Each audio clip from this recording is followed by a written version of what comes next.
Senhor nos ajude.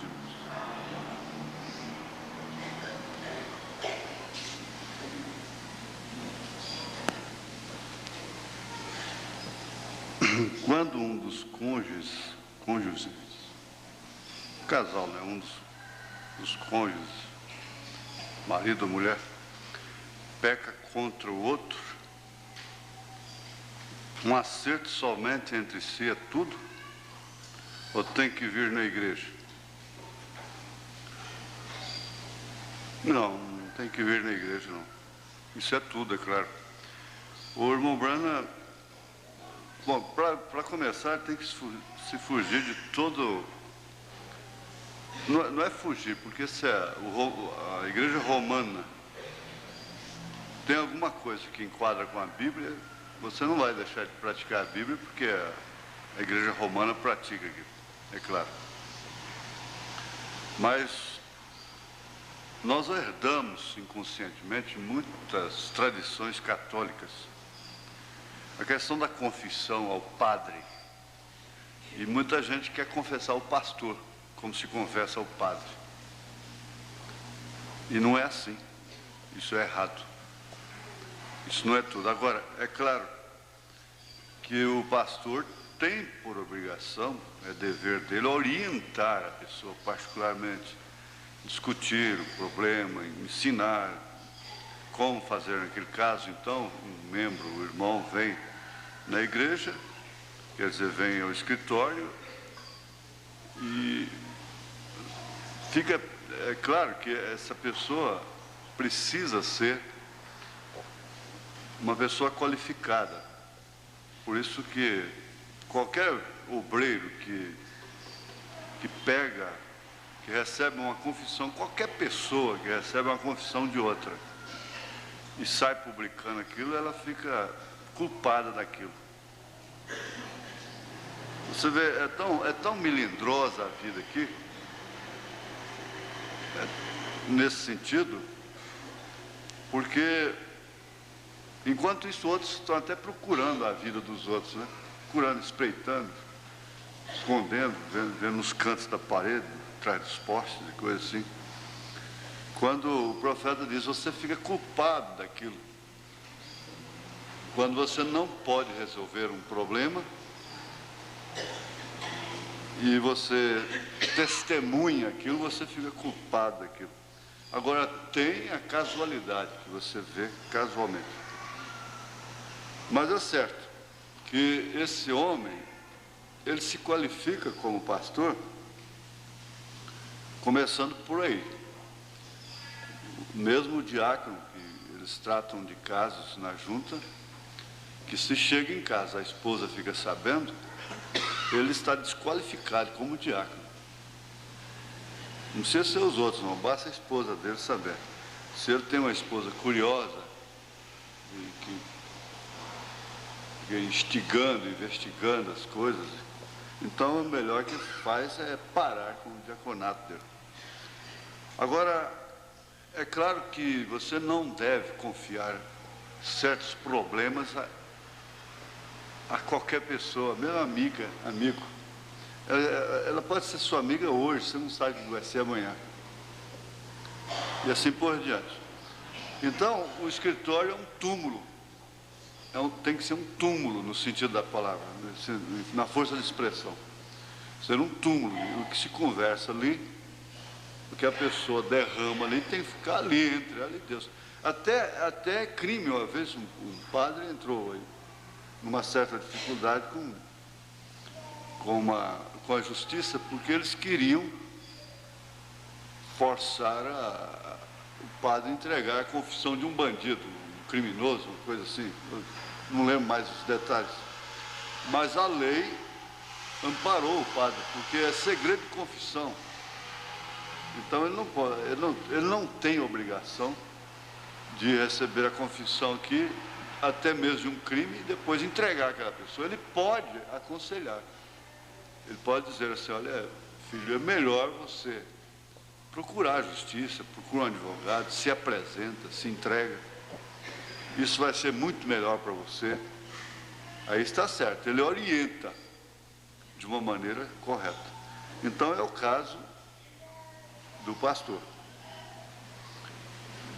E então um irmão, uma irmã, não quer precipitar as coisas. E nós tínhamos, às vezes, treinamento no escritório,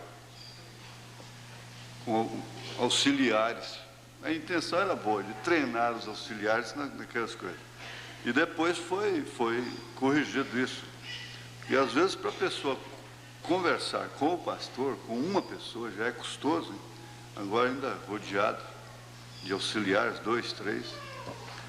Então, às vezes você vem na igreja, vem ao escritório para ser orientado, o que se torna numa confissão, porque você vai contar o que aconteceu com você e o que você deve fazer da maneira bíblica, escriturística, na mensagem.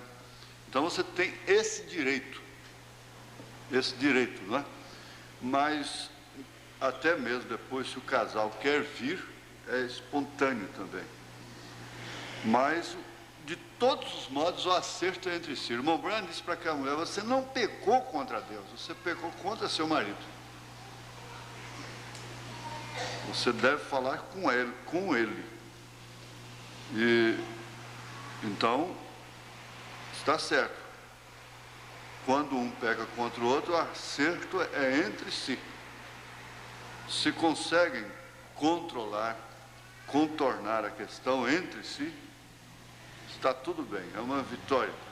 E vocês então se ajoelham, põem aquilo debaixo do sangue, renovam os seus votos, e ele nunca cometeu aquilo, ela nunca cometeu aquilo, diz o irmão Branham.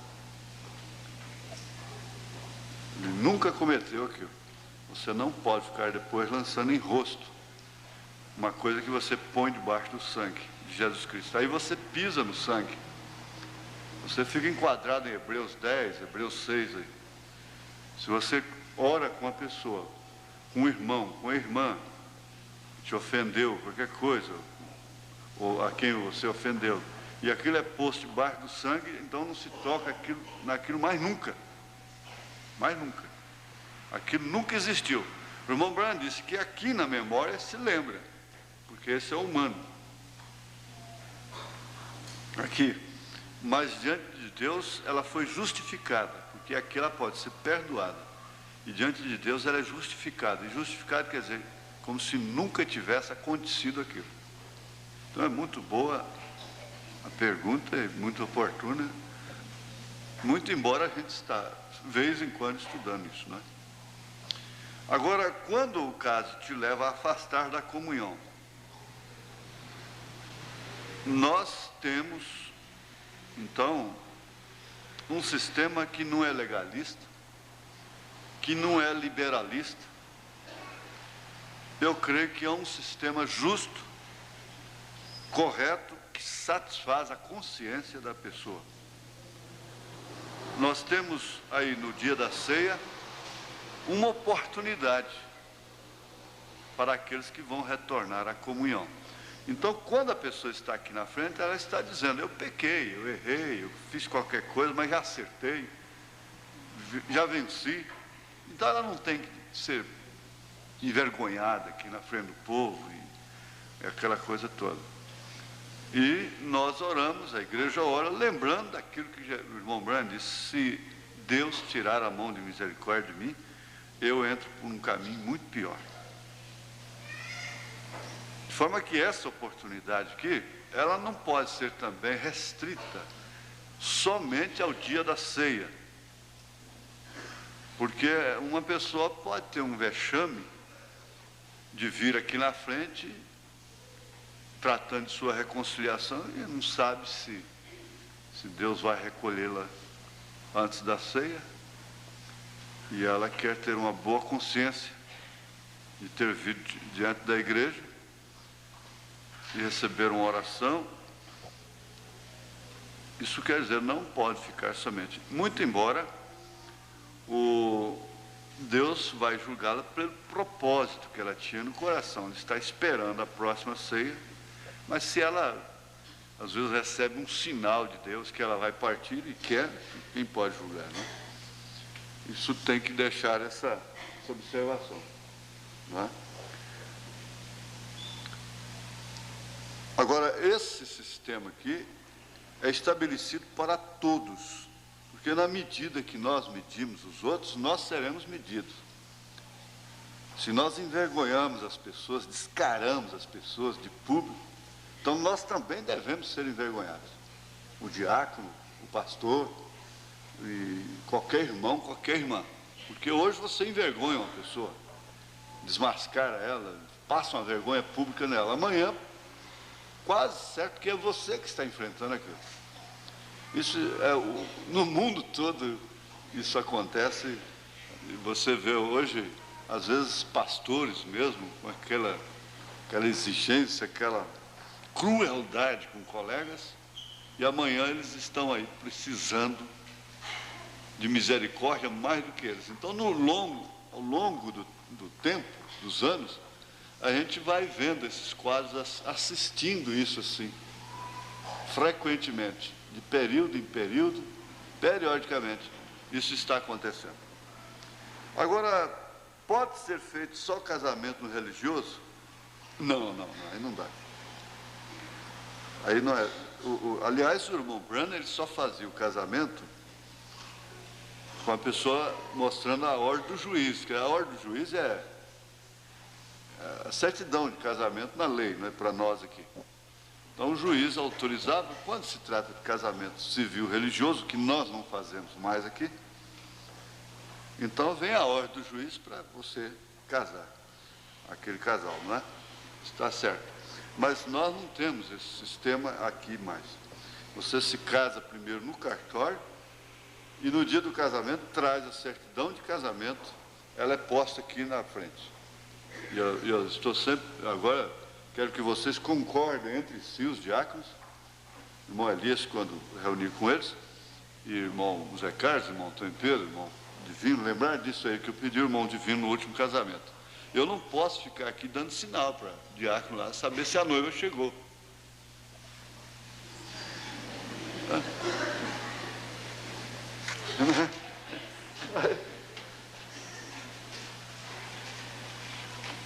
Então, eu tenho que ter um imediato, né? Esse diácono ali, ele é indispensável aqui. Ali eu tenho um diácono ali. Se não foi, se ele ficar um mês parado, 2 meses, 3 meses, o ano todo parado lá, não tem problema. Deixa ele paradinho lá, né? Ele entende até os sinais de olhos, né? É verdade. Então, cabe eu ter um imediato, um diácono, vir dar o sinal, né? Não precisa ficar de lá também, não, né? Então, vem comunicar, gente. Já está tudo pronto, está na hora. Certo? Combinado? Está bem. Nós vamos ficar de pé, vamos ler a Bíblia.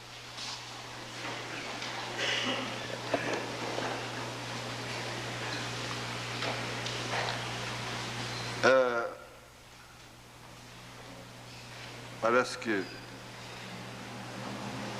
está mais relacionado a leitura com o que nós já comentamos, porque não sei se vamos enquadrar isso aqui nessa recapitulação que nós vamos fazer como escola, né? Na mensagem influência. É 1 João, capítulo 1, verso 9. Se confessarmos os nossos pecados, Ele é fiel e justo para nos perdoar os pecados e nos purificar de toda injustiça. Eu escolhi o texto baseado nessa resposta, nessa pergunta, não é? Deus amado, nós te pedimos com humildade nos nossos corações que o Senhor tenha mais misericórdia de nós e ajude-nos a prosseguirmos de uma maneira simples, humilde e correta diante dos teus olhos. Nós precisamos muito do Senhor. Nós não estamos aqui para julgar, porque nem mesmo Jesus veio aqui para julgar. E o profeta disse que ele não podia julgar. Nós estamos aqui numa dimensão que está limitada exclusivamente ao pecado. Tanto que ela é criada para que o Senhor mostre, demonstrasse, expressasse os atributos, começando pelo atributo de Salvador. Nós te suplicamos, o Senhor nos ajudar que nunca abandonemos a fé. Porque enquanto não abandonarmos a fé, há esperança para nós. Em nome de Jesus Cristo. Amém. Assentai-vos. Pois bem, então, está bem esse termo aí, se confessarmos os nossos pecados, devemos saber a quem nós devemos confissão, não é? Na mensagem Influência, que é, sem dúvida alguma, uma escola de crianças, mas nós somos crianças, não é? Eu quero lembrar um pouquinho, eu já estou com um termo já viciando, muito embora, Deus, ele, não é? Ele, né? E a gente vai ficando assim, né? E vai causando influência sobre os outros também, não é? Ainda que nós já tenhamos estudado isso aqui, não é?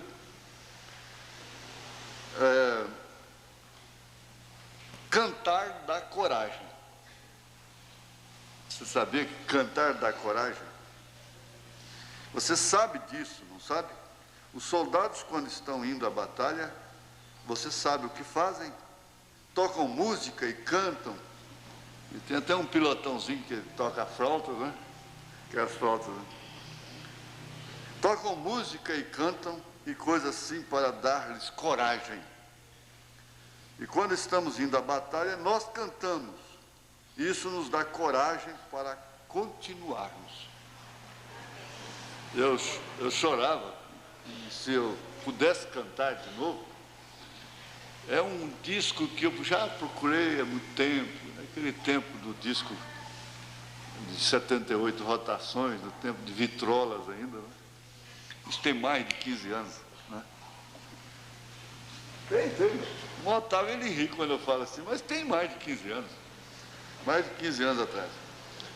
E ele é uma história da Segunda Guerra. Eu não sei se este é o caso, porque inclusive lhe faltava uma perna. Se ele perdeu a perna na guerra, não sei. Orlando Silva, não sei se foi. Um dos maiores celesteiros que o Brasil já teve. E ele cantava, então, e recitava trechos da guerra, a carta que ele recebeu da mãe, dizendo que seus cabelos tinham ficado brancos, como a neve, e ele cantava aquela carta depois, né? Mas eu me lembro bem disso: todo bom soldado não chora, também não devo chorar. Acima de todas as coisas, meu Brasil, minha farda também devo honrar. Aí que vem acima de todas as coisas. Acima de todas as coisas, ô meu Brasil libertar. E eles cantavam em coro, né? Eles tinham um pilotão cantando e tinha toque de corneta. E eu sou muito afetivo, fui muito afetivo com minha mãe, então eu chorava feito um bobo. Quantas vezes eu ouvisse aquilo, eu chorava. Mas quando eu leio isso aqui, que vejo o irmão Bernard cantando, sempre vou lá, nessa canção de guerra, não é?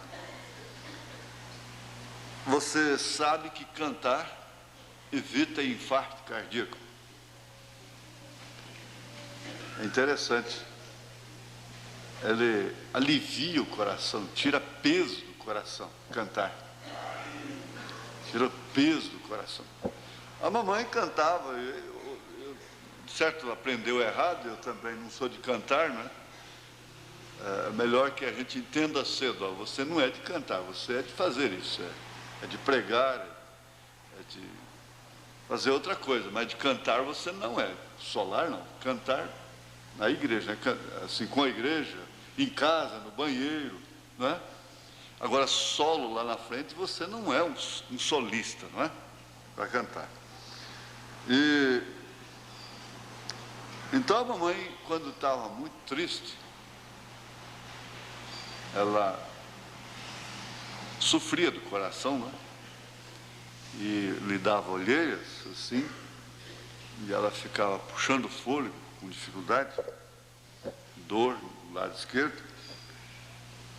E ela, eu me lembro muitas vezes dela chorando, e quem mamãe chorou mais na vida foi por causa de mim, por causa de minha irmã. Ela orava muito, e eu entendo que ela preocupava mais com minha irmã, assim, em questão de futuro. Por ser mulher, casamento, essa coisa toda, né? E eu entristecia qualquer coisa, se falavam de mim, qualquer coisa, então minha mãe chorava.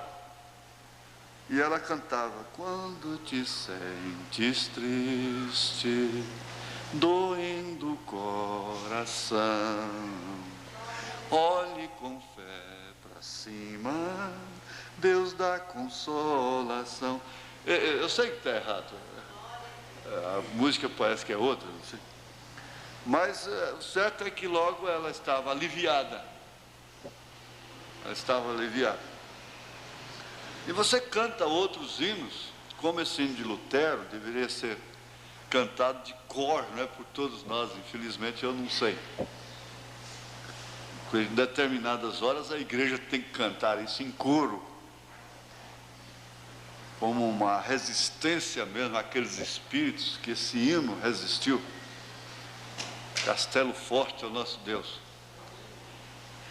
E às vezes você canta isso em culto doméstico, se põe de pé, a família está passando por uma crise muito difícil, se põe de pé e canta de mãos dadas, e a igreja se põe de pé e canta de mãos dadas, ou de mãos levantadas, ou com a Bíblia na mão, e canta esse hino, e passa por aquilo, cantando, às vezes cantando.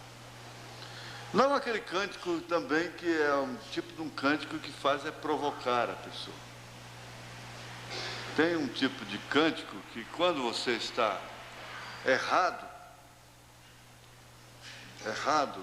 e numa, pirraçando a mãe, o pai, a irmã, o irmão dentro de casa, e que o outro fala, você começa a cantar. Eu amo, quer dizer, você, né? Aí então você sabe o que vai acontecer. Mas o irmão Branham, com a pequena mulher do presunto, disse que ela catou tudo, humildemente, e começou a cantar lá na cozinha, não de pirraça, né? Aquela vozinha meiga, suave. Carregaria Jesus sua cruz sozinho, porventura não carregaria eu também a mim? Aquilo foi suficiente para ganhar não só o marido, mas o marido das outras também, né? Salvou as almas delas. De forma que esse é uma boa coisa. Agora o irmão Carlos disse, a igreja canta mais animada nos encontros. Mas de fato é mesmo, nos encontros você fica ali fora e vai ver como o cântico é diferente. E ele está certo. Parece que é um tempo de festa, não é? Uma festa contagiante assim, que o povo canta. E você diz, não, eu não estou cantando porque estou triste. Estou amargurado, eu fui ofendida, qualquer coisa, então por isso eu não canto. Está certo, que é custoso começar, e você começa, não é? Porque ele vive, né? Mas vai indo, desembucha, sai. Você vai sentindo na hora que sai. Sorrir. Eu já li aqui para vocês o conselho médico, você precisa sorrir. Pelo menos 12 minutos por dia. Se você não consegue, põe a pessoa para te fazer cócegas. Agora, às vezes é o que salva a gente até de certos apesos, abafamentos, né? No coração. Sorrir e cantar, porque é justamente uma coisa ao contrário daquilo, é um antídoto, né? Do que está se vivendo na hora.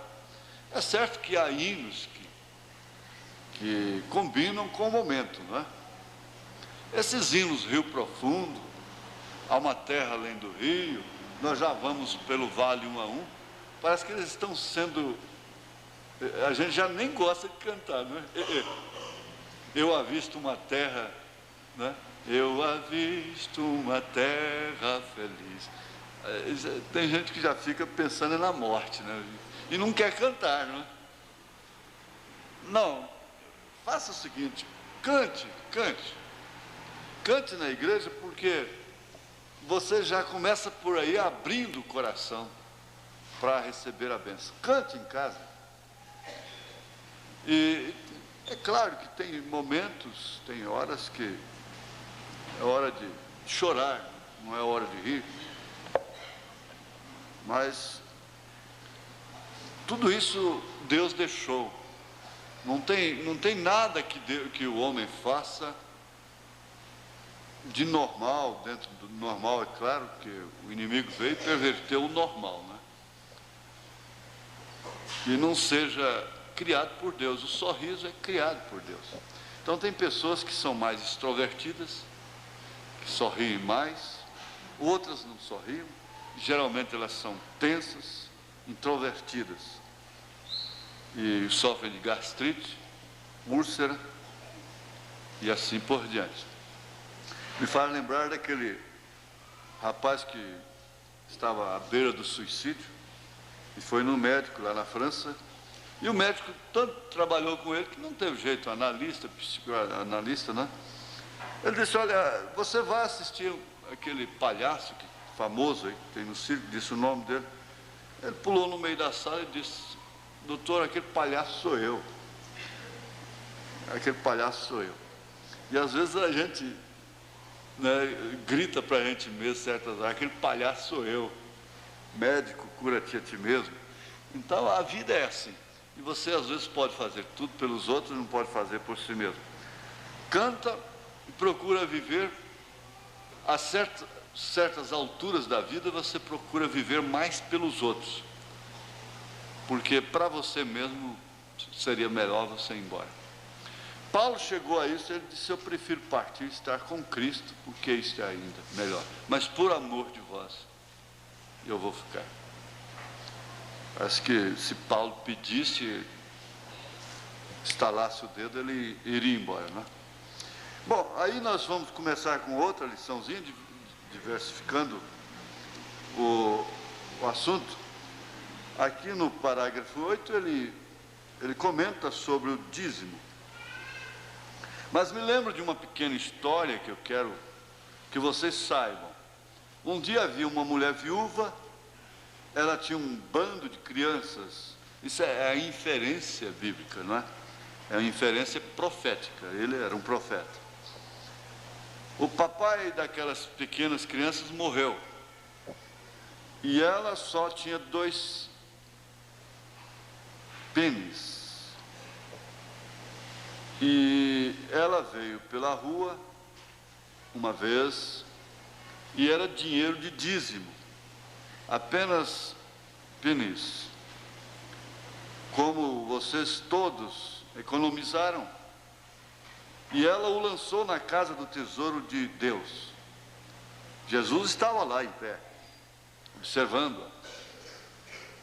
E eu tenho procurado saber o que teria feito se eu estivesse lá em pé.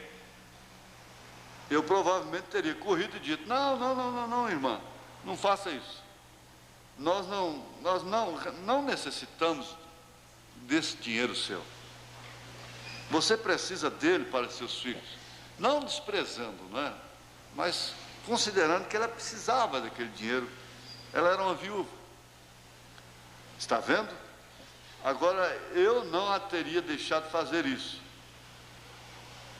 O irmão Branham, certa feita, ele quis devolver o dízimo de uma viúva. E Deus falou com ele: não tire a bênção da minha serva. Mas Jesus a deixou fazer isso. Está vendo? Ele deixou que ela fizesse. Por quê? Ele sabe que é mais bem-aventurado dar que receber. Ele sabia o que ele faria por ela. Está vendo? Ele sabia. E ele chegou ao ponto de desafiar. Ele disse: eu duvido, eu desafio qualquer pessoa a entregar os seus dízimos, e veja se Deus não a abençoa. Até mesmo independente de sua salvação, não é? Independentemente de sua salvação. E como nós temos comentado, uma das causas principais do progresso dos Estados Unidos é que eles foram criados assim, eles foram colonizados, dando ofertas e dízimos. E dizem que Ford, da Ford, virou uma multinacional famosa. O velho Ford chegou a dar 100% da sua renda como dízimos. Colgate, esse da Colgate, chegou a dar 90%. Prosperou tanto. E a prosperidade, nesse caso aí, não lhes separaram, não é? De Deus, nesse sentido, pelo menos.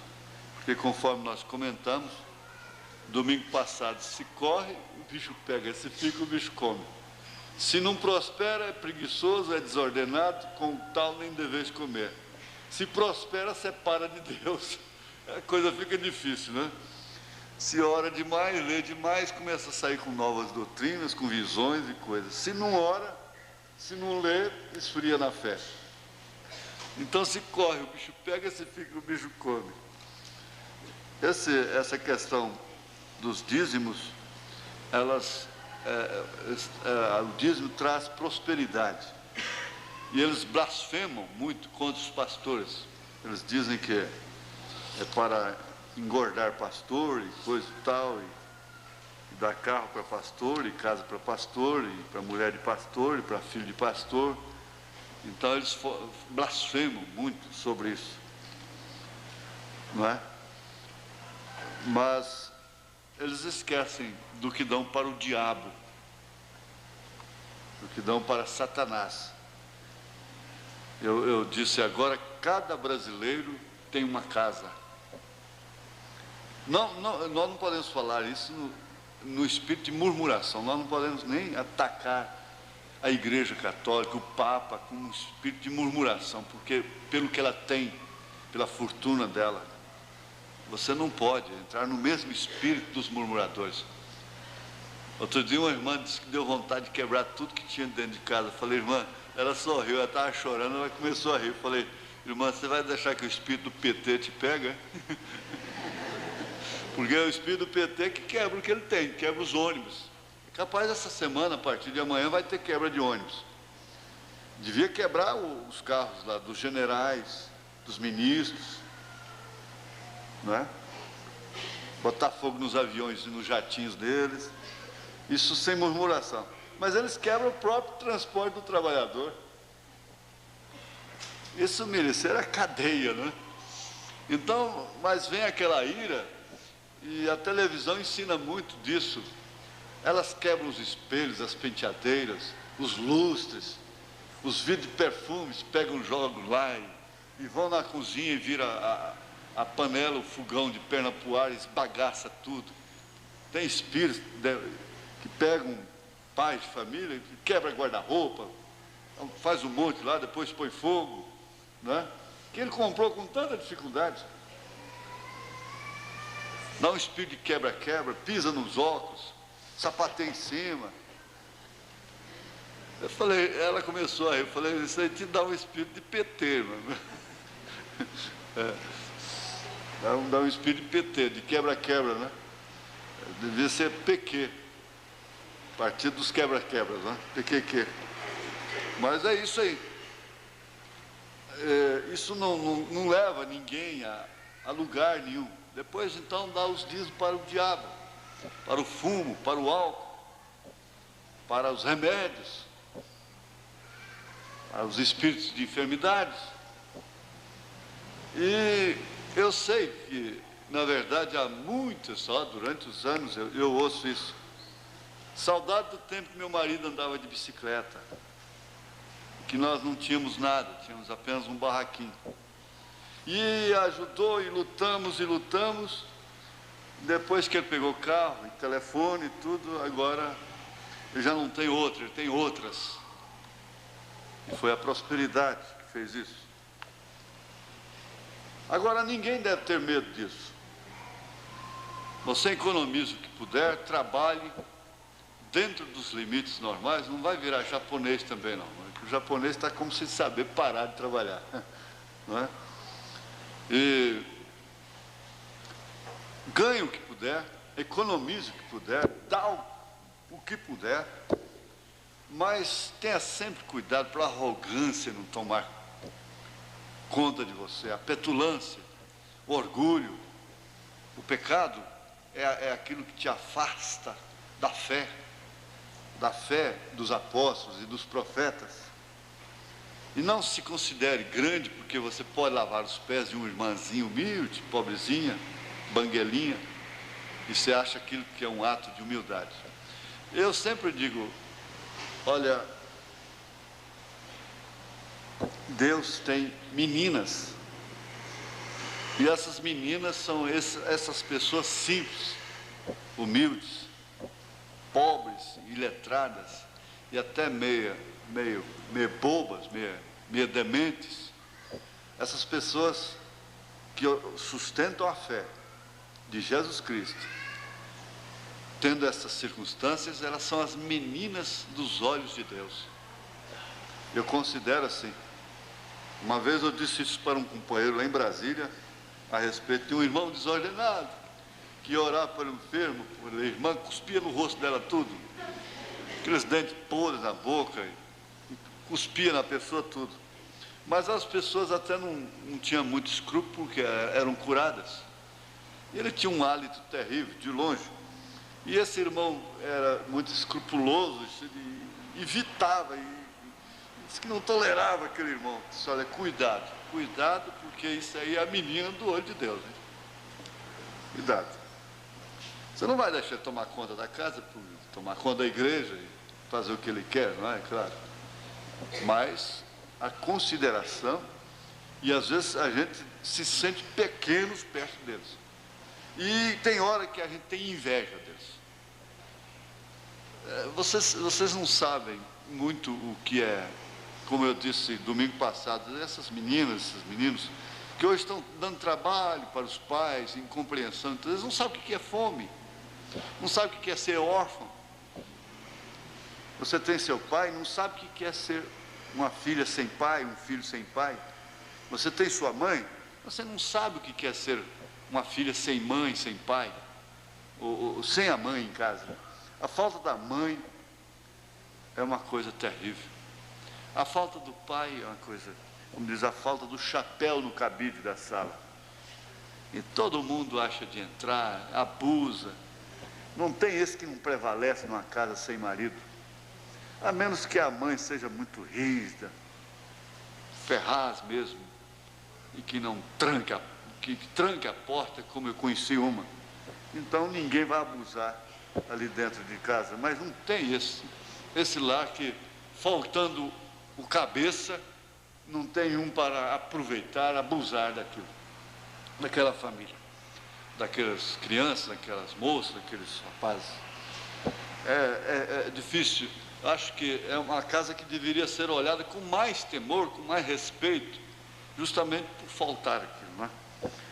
De forma que isso vai enquadrando na vida prática, e você vivendo na vivência, como o pastor Vanderlei, uma certa feita, falou com outro pastor, porque esse pastor estranhou um comportamento meu com ele. Eu não participei de determinada coisa, determinado acontecimento para aquele pastor. Depois ele comentou com o pastor Vanderlei. Parece que comentou, até não murmurando, de uma maneira assim, até boa, né? Aí o pastor Vanderlei disse para ele: olha, você sabe o que faz isso? É a vivência. É a vivência. Mas quanto mais você vive, mais você aprende, mais você sabe que não sabe. Aliás, foi o que Sócrates disse: o que é que você sabe antes de morrer? Eu sei que eu não sei, não é? Mas aí nós vamos trazer para o parágrafo 10, que ele disse: bom, Jesus ama as criancinhas, ele ama. E havia um menininho, uma vez chamado Moisés, vamos falar dele apenas um pouquinho. E ele era um bom, você sabe o que o tornou, ajudou a torná-lo um menino bom? Ele teve uma boa mãe para criá-lo, teve uma boa mãe. Teve uma boa mãe. Mas boa mãe, o que seria uma boa mãe? Você sabe que Moisés acabou sendo criado pela própria mãe, né? Sob a tutela de Faraó, da filha de Faraó. Mas ela foi tão sábia, que você sabe, a mulher, se ela for tola, ela destrói o lar. Ela não destrói o lar, não é prostituindo, virando uma bêbada, e sair por aí como uma vadia. Não é nesse sentido, porque isso nem pode se referir, nem se fala. Ela destrói o lar por falta de sabedoria do alto, não é porque ela não formou, não é doutora,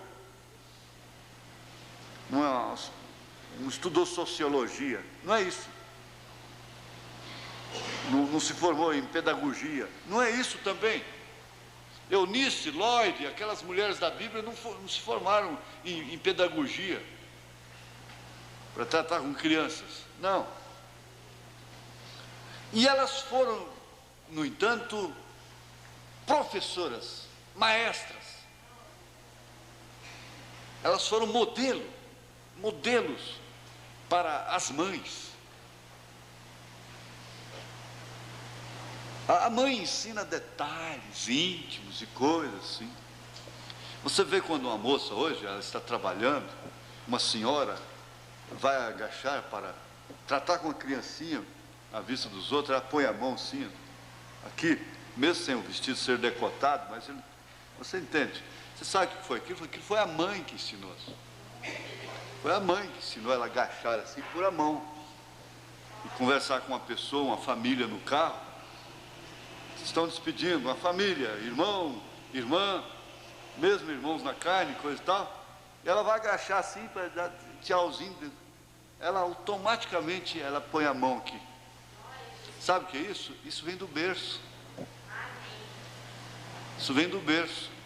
Chama-se educação de berço. A maneira de se assentar. E você vê a pessoa comendo com a boca fechada, não mastigando, assim, conversando, e sorrindo e mostrando tudo lá dentro que está na mãe. Né? É uma descontração, na verdade. Mas a educação do berço é que ensina a pessoa a botar a mão assim, né? Eu não gosto de contar as coisas, eu não posso contar as coisas para fazer vocês rirem. Não é para isso. Mas às vezes há coisas que fazem rir e que caem na ilustração certa. Na ilustração certa. Nós temos o exagero de palitar os dentes assim, não é? Com a mão aqui. Bom, isso já é exagero. Você pode palitar os dentes com a boca fechada. Não se vê. Não é? A escola pega todas essas coisas. A escola é a escola, não é? Pega coisa lá do berço, né? E é a mamãe que ensina isso, o papai ensina isso. Não comer com aquela opressão de ética, a ética oprime, né? Os americanos comiam com faca, o frango com faca e garfo. Hoje eles lambem os dedos, diz o irmão Branham. Quebrar aquela opressão. Porque a ética social é uma opressão maligna, até nas vestes. Ela é uma opressão maligna. Ela oprime as pessoas. Mas tudo tem um centro, né? Eu gostei sempre, eu Eu entro num restaurante que não sei como que eu uso das coisas, e eu observo os outros fazerem primeiro. Eu fico ali dando uma né? E coisa e tal, e no aeroporto, e coisa e tal, e parece que, né? A gente aprende assim, para não dá goianada, né? Você então, olhando, isso causa muitas influências. Dizem que o português veio comer no Brasil com o cunhado dele. Quando chegou em casa, a irmã dele gostou da comida, e demais. Eu só não gostei daquele negocinho que a gente come depois, assim, ó, com a mão assim. Eu comi só 10, eu não dei conta de comer mais. É um palito, né? Então, é aquele exagero, aquela coisa, né, de comer escondidinho, né? Tem que comer escondido. E nessa graça, eu posso falar assim, se tem algum irmão português, mas eles lá criticam do brasileiro, né? Dizem que lá eles criticam o brasileiro, principalmente no fator de economia, né? Mas ele teve uma boa mãe. A mãe é que faz o berço. Tem aquele pensamento, escutai, esse pensamento profundo. As mãos que embalam o berço são as mãos que regem o mundo, que dirigem o mundo. E quando você conversa e vê o tratamento que as pessoas dedicam às outras, o comportamento social da pessoa nas horas difíceis, você vai ver logo, essa menina teve uma educação. A mãe dela deu uma boa educação para ela. Aí, então aquele desafio, sua mãe não te deu educação, não? Por que não fala seu pai, né? Escuta, imbecil, sua mãe não te deu educação, não? Mas a mãe, sem dúvida, se a mulher contentasse com sua posição, com o seu lugar, e aperfeiçoasse na sua posição, o mundo estaria completamente diferente. Completamente, porque de todas as formas ela está regendo o mundo. É a mulher que rege. Salomão não disse à mulher, o homem sábio edifica a casa. Quem edifica a casa é a mulher sábia. E como já disse, a mulher que tem sabedoria do alto, buscada aqui nesse conselho de Tiago, capítulo 1. Meus irmãos, tende grande gozo quando cairdes em várias tentações, sabendo que a prova da vossa fé obra a paciência. Tenha, porém, a paciência a sua obra perfeita, para que sejais perfeitos e completos, sem faltar em coisa alguma. Se algum de vós tem falta de sabedoria, peça a Deus, que a todos dá liberalmente. Eu não disse, vai para a escola, isso é outra coisa, ele está falando de outra sabedoria. Peça a Deus, que a todos dá liberalmente, e o não lança em rosto, e ser-lhe-á dada. Peça, porém, com fé, não duvidando, porque o que duvida é semelhante à onda do mar, que é levada pelo vento e lançada de uma para outra parte. E não pense o homem, ou tal pessoa, ou tal mulher, que receberá do Senhor alguma coisa.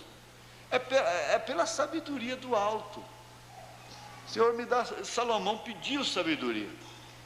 Me dá sabedoria para entrar e sair, para me sair dessa situação. Ele é esperto. Está certo, ele tem a esperteza dada por Deus para sair de uma encruzilhada, de um aperto, para ele dar uma jacosada até, né? Foi Deus que lhe deu essa sabedoria. E se Deus dá uma chance, você às vezes diz assim, olha, se você conseguir se escapar, eu não te mato. E quantas vezes, às vezes, até um frango, uma galinha, uma franga, escapava. Ela não morria daquela vez, porque ela conseguiu escapar da mão da gente já. Aí a outra, de bobeira, ficou lá, aquela saiu. Escapou-se, né? Então, Deus até respeita. Você vai ter seu vale de Jaboque, lá na frente ele te espera, ele trata com você, tudo bem. Mas nós devemos até... Tinha aquelas senhoras brancas, É claro, senhoras naquele tempo só eram brancas, né? E aqueles senhores, e filhos de senhores, filhos que não eram a favor da escravidão. Ali facilitavam até, e eles ficavam calados, pelo menos, quando um escravo tratava de escapulir. Se eles não podiam ajudar, pelo menos eles ficavam caladinhos. Se eles não podiam fazer nada para ajudar, eles ficavam calados. E aquilo, diante de Deus, soava como uma sabedoria do alto. Essa sabedoria, eu tenho visto mães que, por falta de sabedoria, destruíram seus lares. Na hora que houve aquele choque, a mulher, por falta de sabedoria, acabou de empurrar o marido. Quebrou, não tem mais ambiente para ele dentro de casa. Acabou de empurrá-lo para fora. Ela acaba de empurrar. E ele vira aquele nenenzão. Aquele nenenzão emburrado, bruto. Quando ele está precisando é de porrete, não é? Ele está precisando é de um câncer para tratar dele na cama. Ele está precisando é de quê? Como aquele cavalo, né, que não quis o jóquei manso, então botou um jóquei matador em cima dele. Aí depois, com o tempo, ele ficou mansinho, né? Porque era espora e porrete. Então o homem, quando ele está errado, ele fica violento, bravo, ignorante,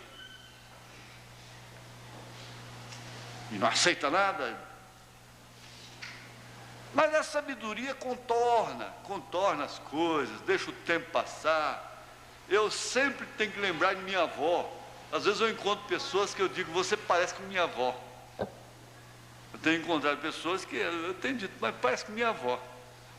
Até não entender certas coisas que a gente fala, e eu pareço com meu avô, que eu fico nervoso quando eu tenho que falar de uma coisa 2 vezes, não é? E então ela teve tanta sabedoria, como já vos contei, que no fim de tudo, tratando de 8 filhos, com água, sal e farinha, às vezes o homem jogando, e com outras mulheres, filho de outra na cidade pequenininha, aquela coisa toda. E, por fim, um dia eu vi aquele velho assentado comigo na cama, já salvo, e lágrimas corriam pelas suas barbas brancas. Lágrimas copiosas. Ele não soluçava, aquele choro que a pessoa não grita, não soluça, que conversa calmamente com as lágrimas não pingando, correndo. Porque tem umas que pingam e outras correm. Aquilo pingava assim. E trêmulo, ficamos sem sua avó. Mas o que aconteceu é que a avó ainda levantou e sepultou o velho, o marido.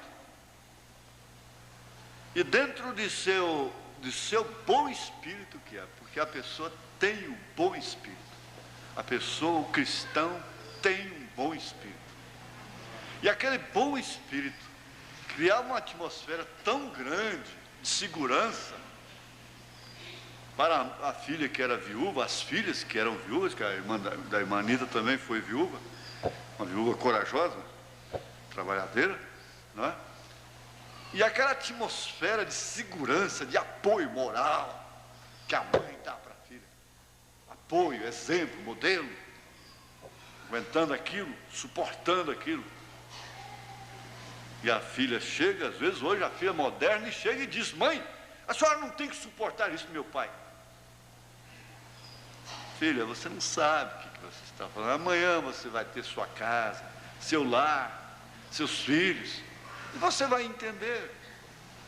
Por outro lado, você sabe, Deus jogou isso sobre ela. É a maior missão que existe na terra, é ser mãe. É a mais importante que existe. E o profeta disse, ele teve uma boa mãe para criar. Isso enche o coração, isso enche a alma, enche o espírito, porque sua mãe está sempre com você. Ela morre, vai embora, e você está sempre vendo o dedinho dela. Meu filho, minha filha, eu não te falei, eu não te ensinei. Não é assim. Uma toalha que cai no banheiro, você pensa em deixar lá, lembra da mãe, depois de velho. Depois de velho, lembra da mãe. A mãe, um sabonete caiu. Ah, vou deixar isso aí, depois, quem vem depois pega. Mas lembra da mãe depois de velho. O que uma mãe dá, ladrão não rouba. Ninguém toma.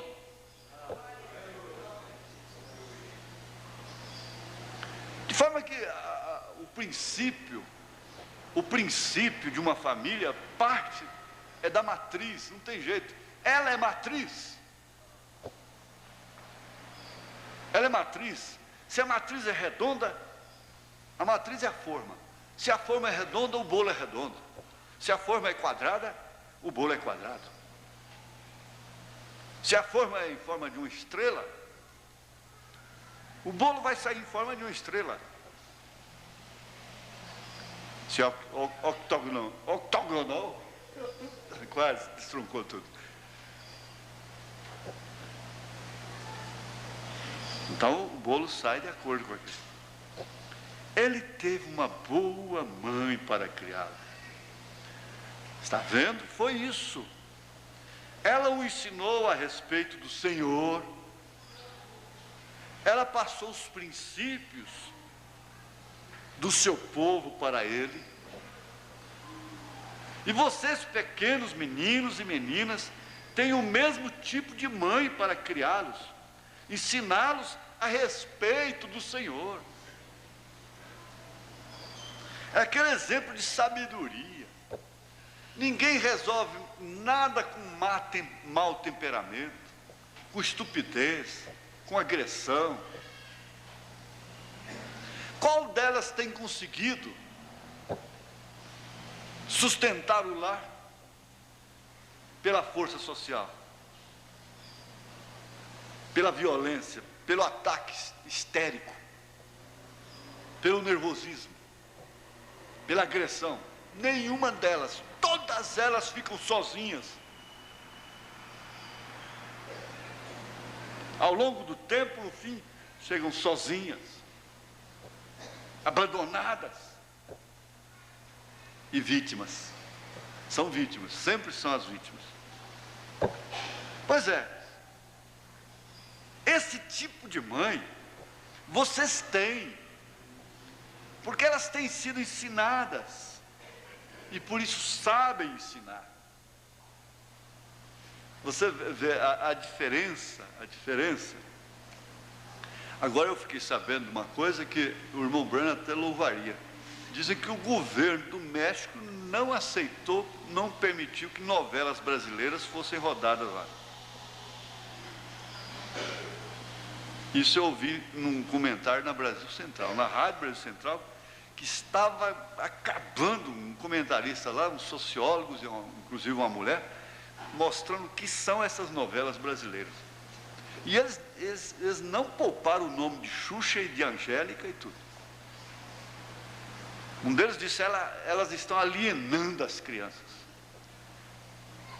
E é um tipo de vida padrão. Padronizando, a televisão está padronizando os níveis. Não vai ter mais família com um princípio próprio. É tudo padronizado. Todos iguais. Eu estava vendo, quando nós chegamos em Aruanã, naqueles bons tempos, você podia deixar o motor da canoa, posar na canoa, com o tanque cheio de gasolina, e todos os seus pertences, sua traia de pesca, de caça, você podia deixar dentro da canoa. No outro dia, amanhecia lá. Você podia ter que cobrir por causa do sereno. Depois que a televisão entrou lá, acabou. Não precisa mais, não tem que deixar lá para eles roubarem. Eles entram nas casas, arrombam as portas e entram. A televisão ensinou a eles roubarem. Por quê? Se ela ensina boas coisas, ela ensina, na verdade.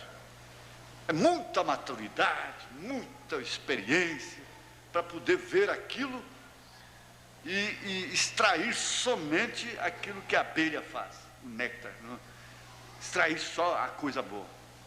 É necessário muita maturidade, muita personalidade e coisa assim. Então, enquanto ela ensina uma coisa boa, ela está ensinando 10 que não prestam. Você pensa que está certo. Passa um filme lá que mostra a consequência do adultério. Lá no fim a mulher morre, a amante morre, o marido fica sozinho, vira um bêbado, vai para a rua, para a sarjeta. Traz esse exemplo, não resta dúvida. Mas aquele trecho, aquele pedacinho, aqueles momentos que ele estava lá em fragrância, em experiências íntimas com a amante, aquele ali, o que aquilo causa na hora, fica lá em cima, registrado. O que aquilo causa no momento, no instante daquilo. Muitas vezes até reprovado. Então, esse ensinamento, eu preguei e vou ainda falar sobre essa Dalila, que é essa ciência. E ela se tornou a mãe, a mamãe das crianças, dos baixinhos, dos gatinhos, das gatinhas, que já estão vestidinhas, conforme elas mesmas, nas miniaturas, aquelas sainhas curtinhas, igual muitas irmãs estão vestindo suas filhinhas já também, mostrando a calcinha, e aquela sainha, mini sainha, aquela coisa toda, é a forma. Vai dando esse ensinamento para sua filha e depois, na hora que você tiver com a consciência pesada, Jesus pode te ajudar. Ele teve uma boa mãe. Aí o irmão Brana vem e fala sobre a correção, que a coisa mais absurda que existe hoje é bater numa criança. Pois a polícia bate. A polícia pode bater, o pai mais a mãe não. A polícia pode quebrar dentes, pode quebrar braço, pode queimar, pode dar choques, pôr em câmara de gás, pode fazer tudo, como eu estava vendo no jornal ontem. Agora a mãe, mas o pai não pode. Porque aí o vizinho chama a polícia, vai para a polícia. Um espancamento numa criança é um crime. Billy Paul bateu numa criança dele fora da hora. O irmão Branham disse: você feriu o anjo dessa criança. Mas esse mesmo Branham, com essa mesma Bíblia, disse: a mãe que não bate não é uma boa mãe. Ela não é uma boa mãe. Essa mãe que bate por ataque de nervo, até aqui dentro mesmo, não é essa.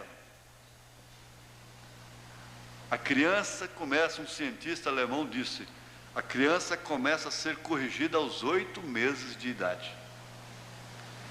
É relativo, é proporcional, é claro. Aqueles são ossinhos frágeis. Naquele instante, nos 8 meses de idade, ela já sabe que não pode pegar esse relógio, se a mãe for sábia. Ela já começa a distinguir o que é brinquedo de criança e o que não é brinquedo de criança. Mas sabe o que é? É que elas não têm tempo para dedicar. Não tem prazer, não tem entusiasmo, não tem vaidade com aquilo. Então eles estão constatando cientificamente isso. Cientificamente.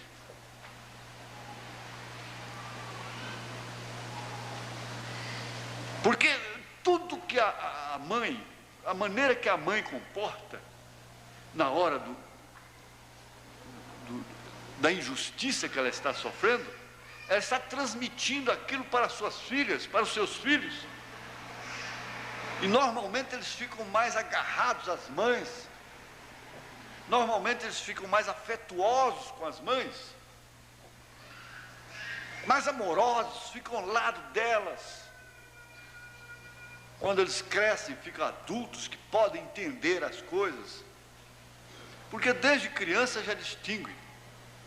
O subconsciente de uma criança é tão lúcido quanto a de uma pessoa adulta. Pelo contrário, ele é mais aguçado. Certos comportamentos conjugais com a criancinha lá no berço, dormindo, afeta a criança. São leis. A discussão perante uma criança que nasceu ontem afeta o seu sistema psíquico. Os atritos, a falta de educação, a agressão. Por que uma mulher se sente no direito de agredir um homem com palavras? Por que um homem se sente no direito de agredir uma mulher com palavras descaridosas? Um filho agredir uma mãe com palavras descaridosas. Uma filha trata a mãe como se ela que fosse a mãe. Uma mãe autoritária. Mãe, isso, mãe, cala, mãe faz, mãe traz. Se ela vai aprender inglês, tudo é please, please, please, please, por favor, por favor, por favor. Mas português não tem nada de please. Se vai tratar com americano, se viaja, é aquela educação dentro do avião, é aquela educação lá no exterior, a mesma aqui com os outros de fora, aquela educação, por favor, dá licença, excuse me, please, please. Com a mãe, faz, mãe, traz aqui, leva lá. Só não fez isso, só não lavou, só não fez. É a mamãe mais rígida que tem. Ou as mamães, né? São as filhas austeras, determinadas. Eu não sei por que ficou assim, né? Agora, se um filho não tem direito de agredir uma mãe, nunca, ele não vai ter vida longa. Ele não tem direito de agredir um pai, por mais débil que seja aquele pai. Ele não tem esse direito. Um irmão não tem direito de agredir o outro. Uma irmã não tem direito de agredir a outra.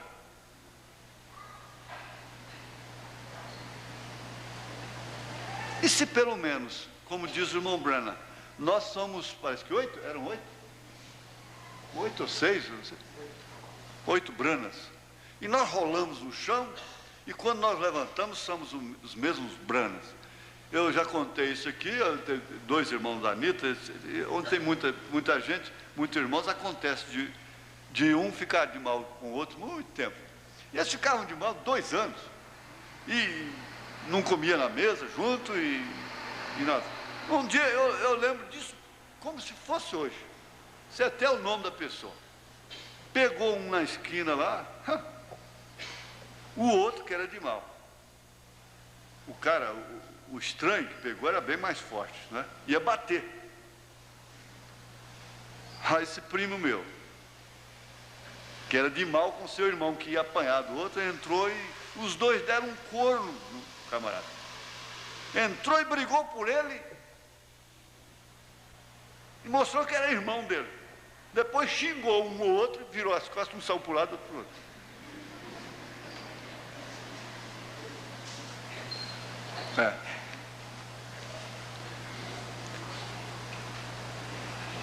Como é que você pode comer a mesma comida, beber da mesma água, dormir dentro do mesmo quarto, de mal com sua irmã?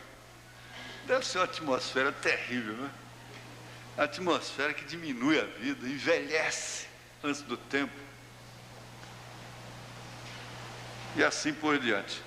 Mas a mãe, a grande mãe, a mamãe, e é o que você está sendo hoje, né? A mamãe, você está com essa chance na era mais custosa que existe, que precisa mais de sabedoria do alto.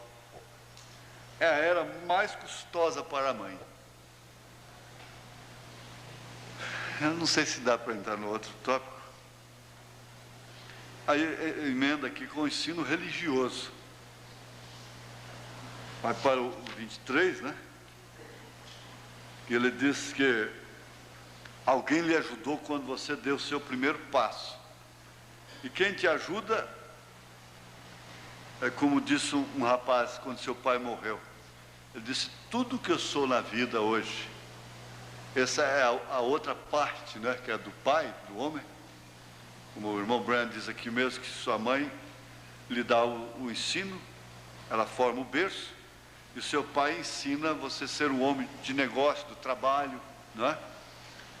Então, ele chorando, disse: tudo que eu sou hoje, porque ele era um rapaz próspero, ainda novo e já bastante próspero, já formado já, e o velho era muito amigo, amicíssimo dele, não era apenas pai, era amigo. Então ele falou assim com aquele sentimento de alma mesmo, por dentro assim: tudo que eu sou hoje eu agradeço a ele. Você tem a recompensa, ainda que lá no túmulo um dia ela vai falar: tudo que eu sou eu agradeço a ela, eu agradeço a ele. Você sabe que tem pessoas que agradecem. Uma pessoa entra na vida de uma família e desde que se casa ali, coisa e tal, aquela família muda, se torna uma bênção, muda e qualquer coisa acompanha. Parece que tem uma bênção que acompanha aquela pessoa, que onde ele chega, onde ele entra até de maneira errada, até no lugar que ele não devia entrar. A arca da aliança era assim, onde ela estivesse, ela era bênção até para os filisteus. Era. E aí, enquanto Israel não consertava a coisa e tal, para ela virar uma maldição lá, da hemorroide, e pintar os 7 por lá. E por que eles queriam a arca? E você se torna uma bênção. Uma bênção. Ainda que lá no túmulo, como um profeta diz, com suas mãos geladas, é quando mais se reconhece o valor da pessoa, é quando ela está longe, quando não pode mais falar com ela, é quando não pode mais lhe dirigir uma palavra de afeto, de consideração, é quando não pode lhe dar uma rosa mais, não é? Então enche o seu caixão de flores, põe coroas de flores, porque não lhe deu uma rosa enquanto estava viva, né? Mas quando deitado lá ainda, às vezes o pai foi até um ignorante, não teve felicidade de conhecer nem o Evangelho, mas em determinado instante o filho fala: isso aí me deu saudade do meu velho pai. Meu pai me deixou essa lição. Ai, que saudade do velho, que saudade da velha, né?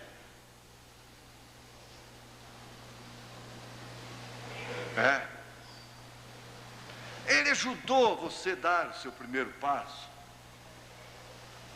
Alguém sempre te ajuda a dar o seu primeiro passo. E você terá que ser ajudado também no seu último passo. Eu vi uma coisa escrita que eu achei interessante. Ela é póstuma, né? Quando eu nasci, eu chorei.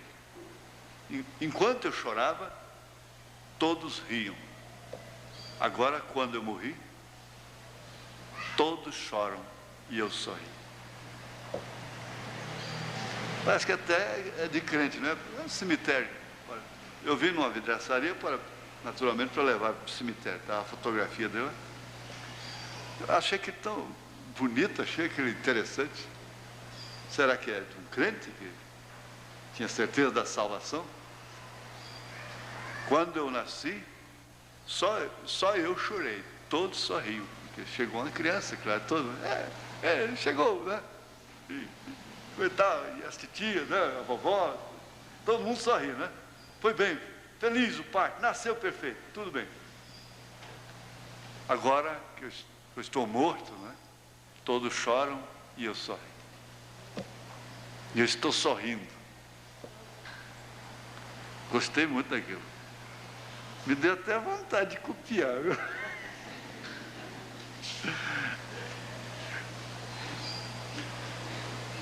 É isso mesmo, quero que você se lembre disso. O seu primeiro passo é sempre acompanhado por alguém. É sempre acompanhado.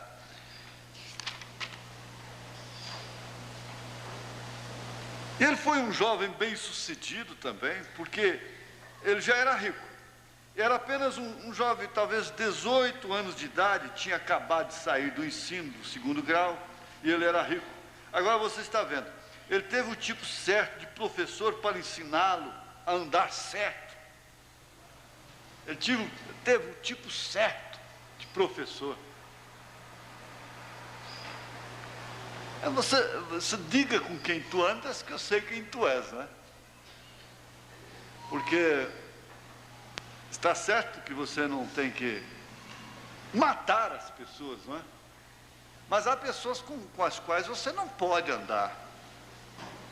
Você não pode ter relacionamento pessoal, particular, íntimo, assim, conviver com elas, não é? Tem, mas você não tem que ser propriamente inimigas delas. E elas também não têm que ser suas professoras. Vira e mexe, quem é a professora do mundo hoje? É a ciência, do bem e do mal. E esse rapaz teve um tipo certo de professor. Quem foi seu professor? Seu próprio pai. Até mesmo que, todavia, um jovem, e ele era rico em dinheiro, ele tinha ganho muito dinheiro, ele deve ter sido um verdadeiro, ele era um governante, mesmo naquela idade, muito bem sucedido. Ora, gente, qual é o pai que não quer ver um filho bem sucedido, próspero, né? Acho que seria o maior orgulho. Quando o irmão Wilson vê o pastor Weber pregando aqui, eu sei que ele gosta de todos os filhos, mas sem dúvida alguma, quando ele vê seu filho aqui na frente pregando, ele deve ter uma sensação, até parece que eu fiz essa pergunta uma vez para ele aqui, não foi, irmão? Foi. Deve ser uma sensação boa demais, não é? A gente vê um filho, uma filha, numa posição que honra você, honrando os pais, que é o primeiro mandamento com promessa. Você alonga a sua vida, dá longevidade, quer dizer, vida longa. Vive-se muitos anos quem honra o pai e a mãe. E ele, seu próprio pai, ora, se algum dia o seu filho ou sua filha se transtornar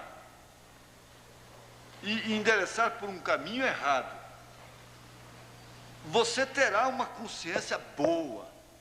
Pedro fala da consciência boa, e de fato não existe um tribunal aqui na terra maior do que a consciência, dentro dos nossos sentidos, da forma natural falando. Não existe. Porque a consciência te mostra, te leva lá atrás. E você vem vindo com aquela criança, nos seus cultos domésticos.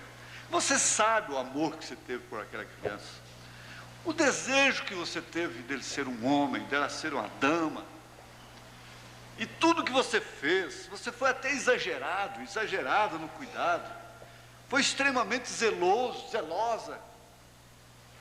E você sonhava de um dia vê-lo assim, próspero em algum sentido.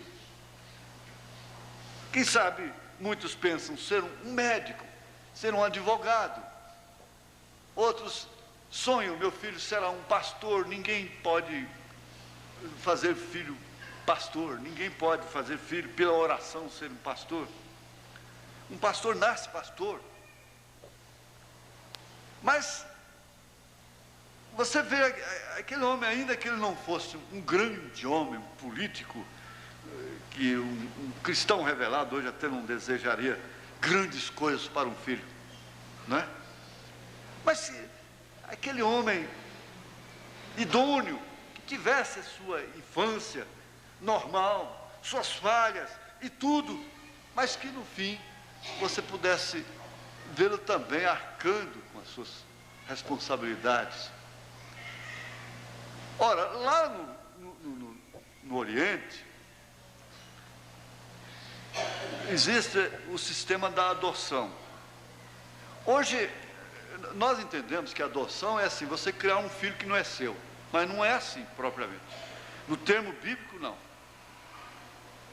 O próprio Senhor Jesus Cristo recebeu a adoção do Pai, lá no Monte da Transfiguração. Isso porque ele cuidou dos negócios do Pai. Quando os seus pais terrenos, José e Maria, mandaram um recado para ele lá no templo, ele disse, olha, me importa tratar dos negócios de meu pai. Aos 12 anos de idade, ele estava preocupado com os negócios do seu pai. E por isso ele recebeu a adoção.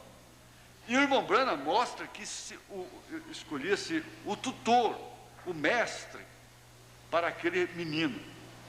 Então ele vinha e dizia, olha, ele interessa pelos seus negócios. Ele é responsável. Ele é, de fato, uma pessoa jovem, não é? Mas, desde então, o pai o vestia de branco e fazia uma adoção pública. E aí, então, aquele filho podia assinar pelo pai, daquela hora em diante, daquele momento em diante. Que ele mostrava interesse. Mas, os pais são advertidos nesse sentido, que eles cuidavam. Quem pode escolher a professora de uma criança hoje? Que professora que temos? Quem pode escolher o professor de uma criança hoje? Que professor que nós temos? Então você forma um antídoto. Você tem um berço. Se eu fosse a presidência da República, eu ia dizer, eu ia assinar um decreto e ia fazer, eu queria ser ditador, eu não queria congresso não, é ditador, ou então rei, não é? Dizer, faça isso e acabou. A educação da criança,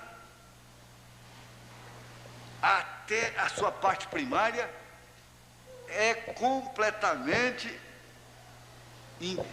dos pais. Aí então eu ia botar a cadeia, a televisão em cadeia, todos os dias. Tinha uma escola de primário em casa, na televisão. O profeta disse, ela poderia ser uma bênção. Então ia ter uma escola primária em casa. Primária, em casa. A própria mãe acompanhando. O governo dava os livros, os cadernos e dava tudo. E a própria mãe acompanhando as aulas. E quando aquele menino fosse para o próximo passo, o segundo grau, ele não tinha que prestar exame não. E ninguém teria que prestar exame não. O curso seria exatamente isso. Um aproveitamento individual, pessoal de cada um. São 8 anos de escola. Ele tem 8 anos de escola, ele aprendeu tanto, o outro aprendeu uns 60%, outro 70%, outro 80%, outro 100%. Mas todos eles aprenderam, não há analfabeto, não haveria analfabeto. Todos eles aprenderam. Agora, é claro, para ir para um curso superior, aí ele ia mostrar o que ele aprendeu, né? É claro. Mas o mestre estaria dentro de casa, dentro da própria casa. Mas isso pode ser, gente. Pode ser, eu falo com experiência própria. Aquele escritozinho, aquele caderno que eu tenho, tipo de um diáriozinho, uma biografia minha, diz que quando ele foi para a escola, ele já não foi como leigo, como analfabeto, porque a sua mãe e sua avó já haviam ensinado ele em casa, ele já sabia ler a Bíblia.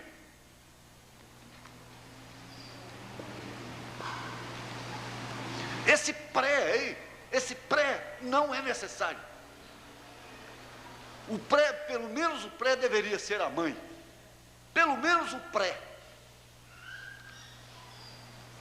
Mas tem tem muito o que fazer lá fora. Então já tem que ir para o pré logo, de chupetinha na boca. Não é certo? Já maculando. Ninguém pode consertar o mundo, não adianta. Ele deve ter sido um verdadeiro. Ele era um governante, mesmo naquela idade, muito bem sucedido, está vendo? E agora ele teve um professor que eu tinha ensinado, ensinou-lhe o certo, como deveria fazer. Ele teve a instrução dele. E então outro professor, este jovem teve, que depende de como você é criado. Como você é criado. Mas este jovem teve um ensino religioso em sua casa. Gente, ó, tem muito, olha, tem o 32, 37, 51, 76, 88, 115, tudo sobre esse tema. Não vai dar, vamos ficar de pé. Já passei 10 minutos. Senhor Deus, melhor professor do que o profeta não existe. Melhor professor do que o Espírito Santo não existe. Melhor professor do que uma mãe não existe. Melhor professor do que um pai não existe. E assim nós compreendemos que o ensinamento é de grande valor. O ensinamento é comparado com uma chuva, que sem ela haverá fome, morte, seca. O ensinamento é chuva, dá frutos, dá sementes para a próxima safra. E é isso que está acontecendo aqui. É isso que está acontecendo aqui, Senhor. Com essas crianças, com essas mães, com esses pais. Nós te pedimos perdão dos nossos pecados. E agora que esta chuva de ensinamento possa produzir também aquela saúde, aquele descanso, aquela paz no coração, que sem a qual nós vamos morrer antes do tempo. Em nome de Jesus Cristo, acompanha cada um dos teus filhos e dá-nos um resto de dia abençoado, como também o encontro que inicia quarta-feira de manhã, com o culto de abertura à noite. A viagem de cada irmão, nós colocamos diante do Senhor, em nome de Jesus Cristo. O Senhor vos acompanhe. Amém.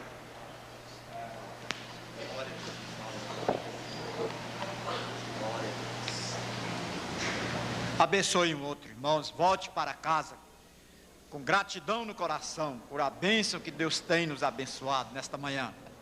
Deus abençoe os irmãos no nome de Jesus Cristo.